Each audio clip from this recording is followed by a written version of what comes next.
Hello, Keith Rucker here at VintageMachinery.org. Guys, today going to finish up, hopefully, getting this cane mill, this Chattanooga cane mill. This is what, a number 11 three-roller cane mill put back together and ready to go back to the customer. I think we've got all of our parts machined, all of our parts ready to go. I do have a couple of hardware pieces that we're going to have to make throughout this process of putting it together. We'll be working on that as we start on this. So let's just get in here and see what we can do to get this thing put back together. So we just start at the bottom and kind of work our way up. This is the bottom piece, bottom casting of this that basically it holds everything together. These outside holes is what this is mounted to, and you just kind of build it up. These sockets here are where the bearings sit down into, where the rollers come up. We got 4 holes here. This is where some bolts are going to go all the way through it to kind of clamp it all together.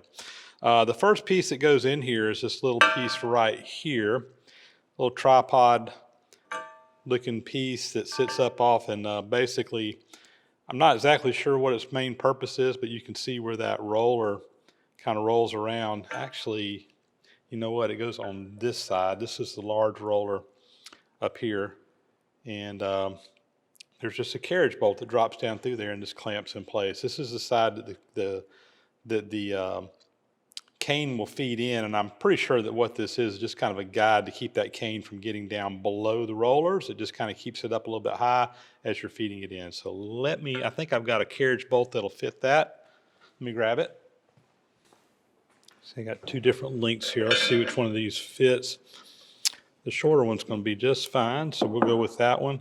And using square head hardware on here to keep it like the original as much as we can. So we'll just bolt that right in place. Get a wrench and tighten that up.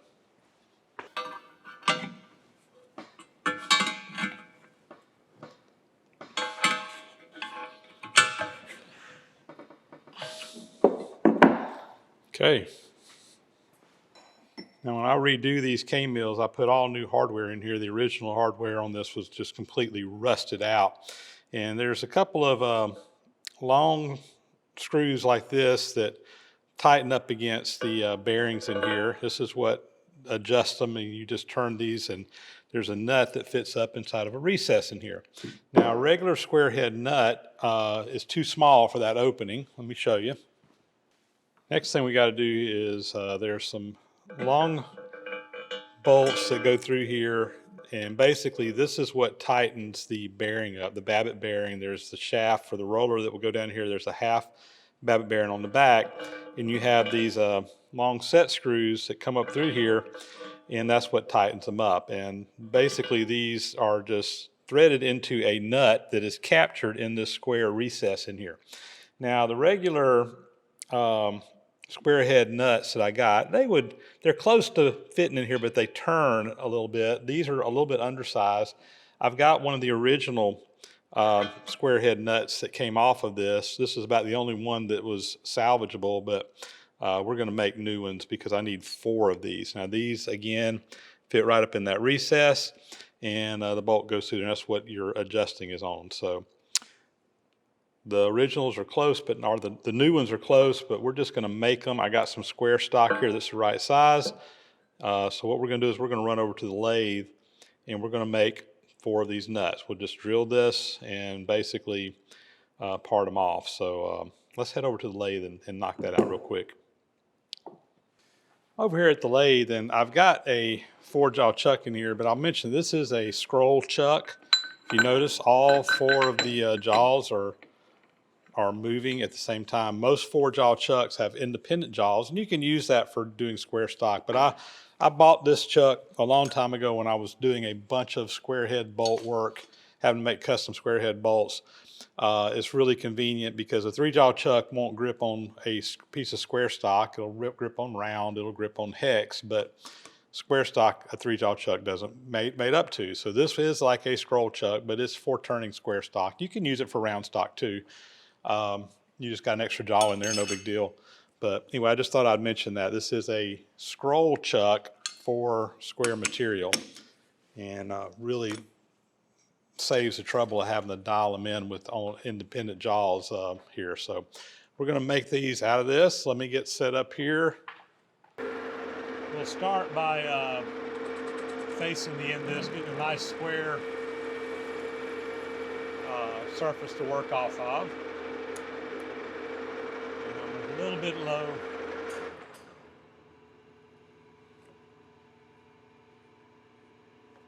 Raise that up just a little bit and get it all the way to the center. There we go.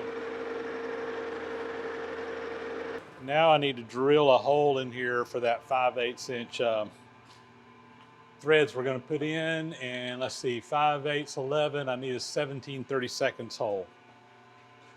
We'll start with just putting a center. Just a little dimple to get my drill bit started on. We'll start with a 1/4 inch drill bit. We'll get a pilot hole going, and then we'll come back with that 17/32. We got to make 4 of these, so I'm going to go fairly deep in there.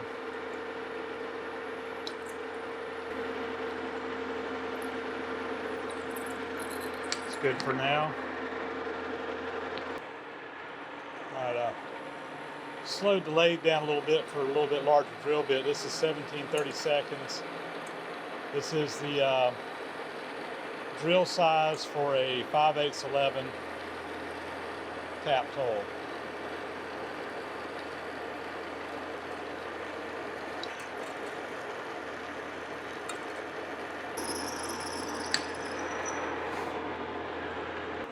I'm going to come in here and relieve the corners on this. On the original nut, there's just machine back all the way until I get a full circle going on there. That's pretty good right there. That kind of mimics the corners there on the original. Come in here with a countersink, and I just want to give me a nice leading edge for that tap to go down into. I'm ready to tap this, and we are going to power tap it. I am just using a little bit of anchor lube here for lubrication. And I got my lathe slowed way down. We're just going to push this in, let it pull itself in on the tailstock, and we'll stop it and back it out.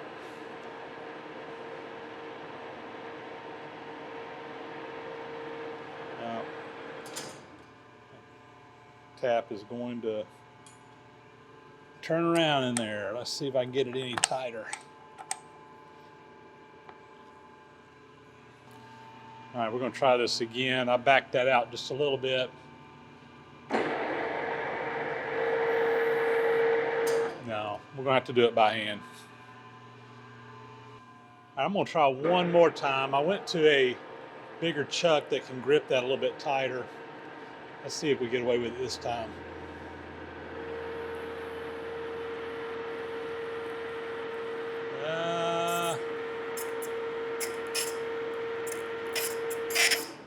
That's as deep as I want to go. And we'll back out.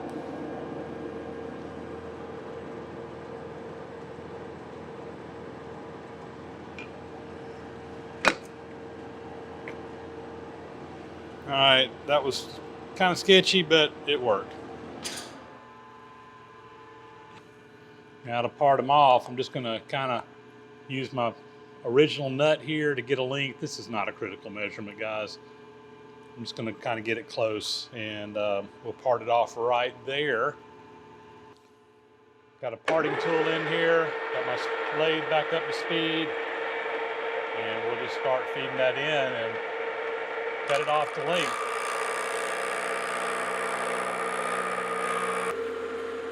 And just catch it with this little piece of metal. There we go. One nut down, I will take that over, deburr this edge. I'll countersink the bottom, get a nice edge in there. Probably run a tap back down through it, just make sure we got good clean threads all the way down. and that nut will be done. I need to make 3 more of them. Same process. We'll bring you back here in a little bit. I'm not going to show the other ones. So I got my nuts made here, and these should fit right up in there. I'm going to go ahead and kind of get these started, and yep, captures right in that hole right where we need it. I'll go ahead and run that out a little bit. We'll go ahead and put one on both sides here. There we go. Now we can also drop our bearings in for the bottom rollers.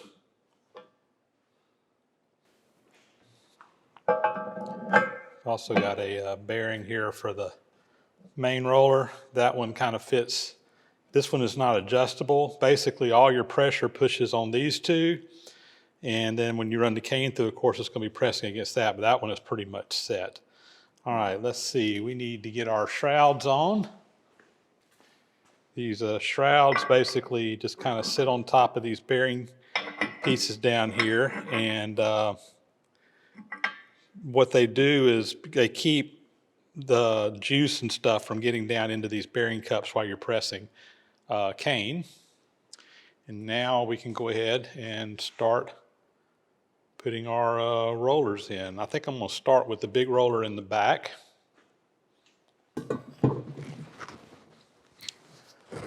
Drop that down in there. Before I do, I need to put a little oil on it though. I'm just going to put a little bit of vegetable oil on this. This is literally Crisco vegetable oil like you would use in your kitchen. I want to use a food safe oil.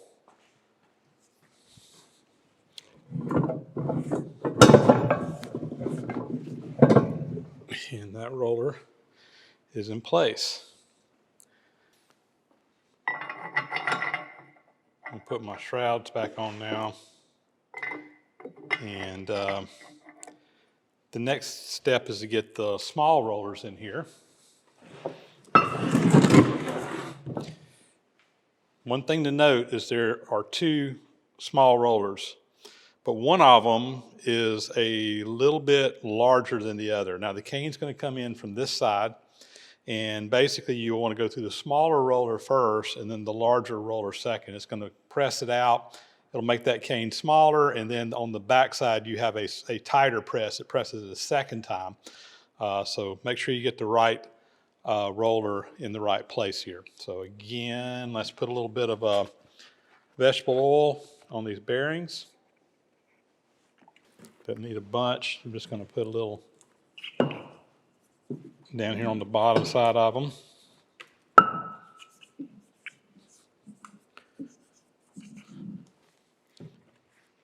This roller goes on this side. It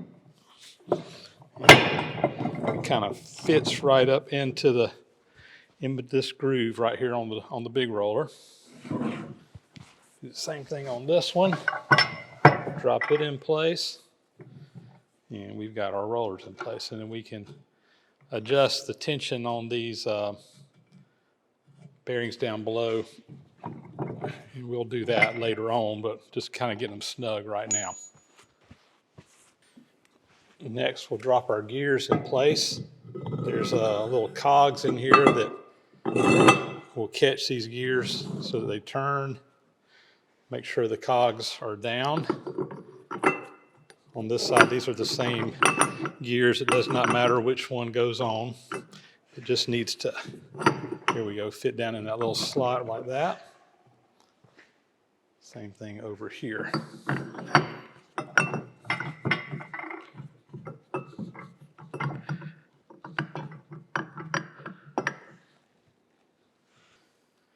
I got a little place there I'm gonna probably have to put that back on the lathe. I didn't quite get that turned down, and it won't drop down on there either. Hit it with a file 1. Let me go clean that up real quick so that gear will drop down on there.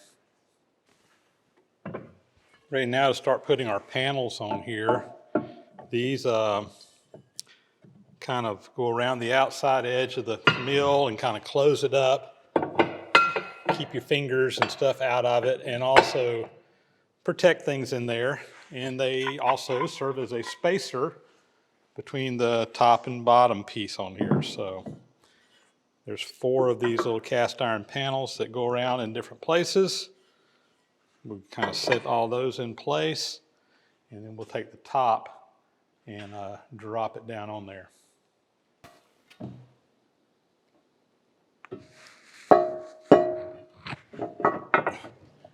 All right, there's little tabs that catch on these on the top plate. We'll make sure all those are where they need to be, and they appear to be.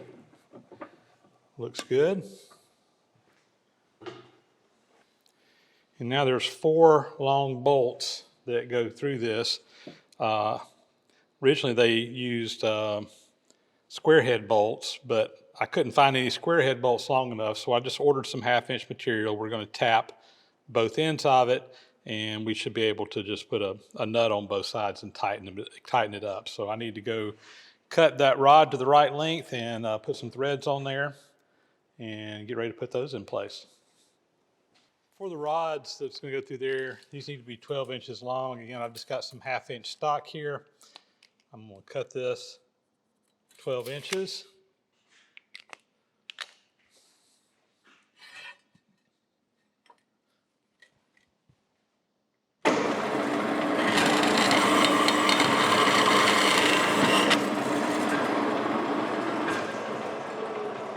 Let's go put some threads on it.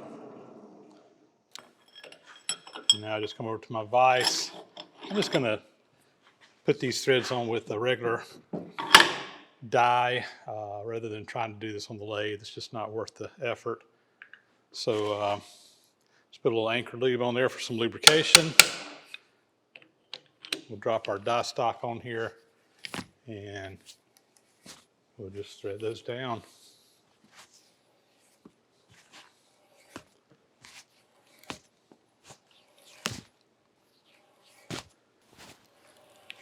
All right, that's far enough.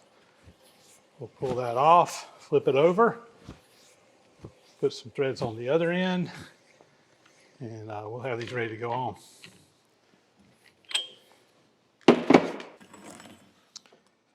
So up underneath the bottom, there is a recess again with a square place this nut fits right up into. So it captures it on the bottom, which is very nice.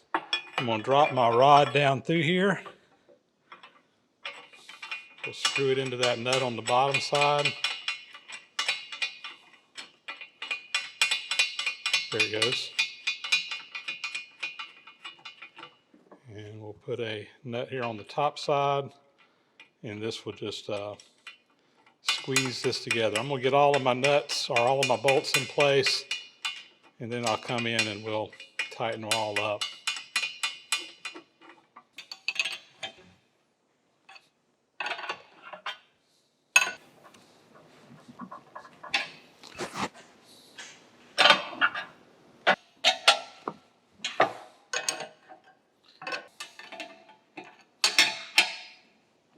All right, we're all buttoned up. Let's get our top bearings put in place.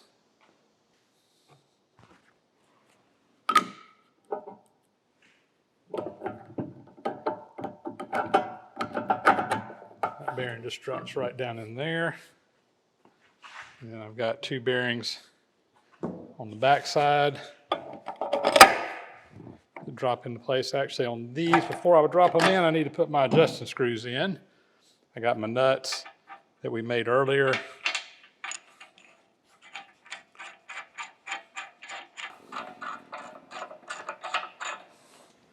Now we can drop them in place. There's a little oil on them.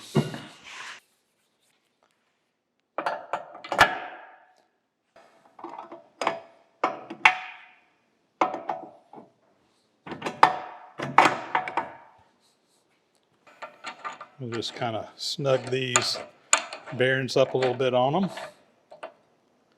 There we go. This piece will fit right up on the top. This is what the Mule actually drives the mill with. He walks around in a circle, and that is what drives things. And That is running nice and slick. It will need to be adjusted for the cane once it kind of gets where it's going, but that's pretty much it. I got one more piece I need to put over here on this side, and I think we'll have this mill ready to go. I also got to put the covers on the top.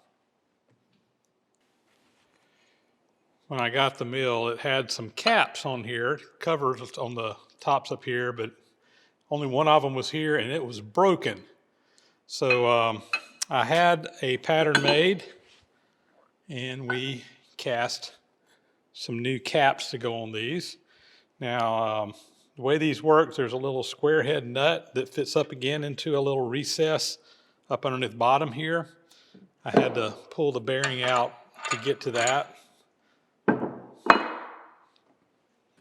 This nut just slides right up into a little recess. And these new caps will fit right on here, and a little bolt goes to the top. Now, I don't have the right hardware, or at least the hardware this is a hex head. I mean, it'll work, but I don't have one that's really appropriate for this. It's either square head or something like that. Probably needs to be a button head screw that goes on there. But anyway, those will fit in there just fine. And we can put our bearings back in now. So this one came out right there. This one goes right over here. And there we go. I'm going to order the right hardware. But for right now, we're just going to put that hex head bolt in there. I will mention too that I had a viewer contact me and tell me that they needed one of these caps for this same size of number 11 mill, and asked if I would have them get one made for them as well.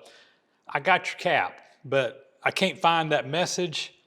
Email me back, send me another message. I can get that to you. I've got an extra one of these caps. So I just had the foundry make 3 of them. So let me know. I will get with you and we will get those to you, whoever that was. I apologize. And I think the last piece to go in here is this little guide. There's a bolt that kind of comes through the top. This piece just kind of fits up in here. It's got a little cleat on the bottom that it kind of hinges on down there and fits up on a bolt here in the top. And what this is just a guide where you put the cane in and it kind of keeps it from getting above or below where it needs to be. So, see, I need to do a little massage in here to get that down in there just right.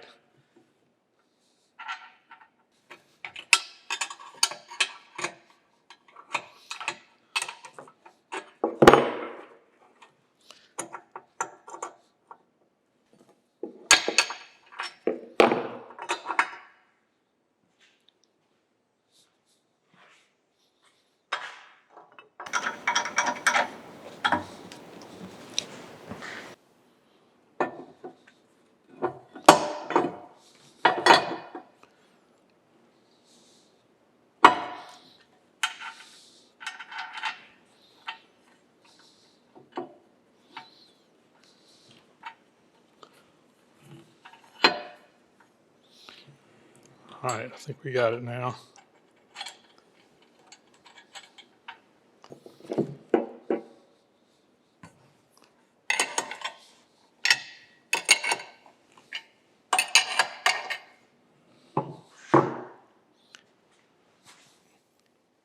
Tighten that up, and voila, I think we have one cane mill fully assembled. All right, guys, with that, we've got one cane mill fully assembled and ready to go. All it needs is a 1 horsepower engine hooked up to it, i.e. a mule, on a long pole. Like there's a pole that comes off of this, and you tie a mule to this, he walks around in a circle, and that's what turns this and powers this. It goes real slow. and pulls that cane through, goes between the two rollers, crushes it, and your juice comes out. Well, I guess it's right here. There's a spout on the front. You catch that. From there, that cane juice goes over to a big pan where they boil it down. They evaporate the water out, and that leaves the sugar. And you end up with either a syrup, or you can keep boiling it down and actually make sugar out of it if you do so. This particular mill is going to South Carolina. In the part of the country that I'm in, most people around here actually grow sugar cane, but where this one is going, they'll be using it with sorghum, sweet sorghum, which is another plant that produces a sugar in its juice. And they'll be using it to make sorghum syrup, which was another very common syrup that was made a little bit, usually in northern latitudes. You get a little bit farther above, like where I'm at here in South Georgia. I'm at about where I'm at. I'm about 60 miles north of Florida in Tifton, Georgia. You know, just a little bit north of here is about as far north as you can grow sugar cane. Needs a more tropical or semi-tropical environment. You get farther north than that. So when you get up into the a little bit farther north, I mean, again, the grain or the sweet sorghum was what was commonly grown, and that's what this mill is actually going to be used for. So I'm going to get with my customer, let him know that it's ready to come pick up. Like I said, he'll need to adjust the rollers and get it where it's grinding just right once he starts using it, and yeah, he'll be ready to grind some cane and make some syrup. Guys, hope you enjoyed that. I always enjoy working on these old cane mills. They're always a lot of fun, and we've got some more in the works. I've got some different styles, though. I think you guys will enjoy. It's a little bit different setup than the ones that I have been doing here with the overhead. These are going to be horizontal mills. I got a few of those that are kind of in the queue that I need to get started on here pretty soon, so that we can get those out as well. Guys, with that, that's going to be a wrap. As always, thanks for watching. Please subscribe to the channel if you haven't already. Those thumbs up and comments are always greatly appreciated. Helps with the algorithms over on YouTube. Big, huge thank you to the guys who support the site through subscribing, as well as through Patreon, PayPal, financially. Really helps out there as well. And with that, guys, we'll catch you on the next video again. Thanks for watching.